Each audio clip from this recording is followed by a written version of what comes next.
Flue ash ball press machine structure is reasonable, smooth operation, low energy consumption. Wear parts roller shell selection of high-quality high-chromium alloy steel forgings, after strict heat treatment and fine machining, with high-strength performance, and easy off-the-ball, ball and socket specifications and shape, can be customized according to user requirements or use.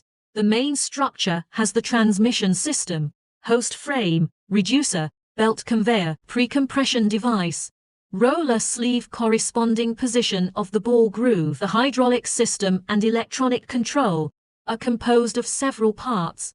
The Flue ash ball press adopts spiral feeding device. The spiral feeding device is driven by the speed regulating motor, driven by the pulley reducer. The material is forced into the feed port. The Flue ash ball press has a protection device. Not only can protect the normal operation of the machine, but also can protect the machine operator.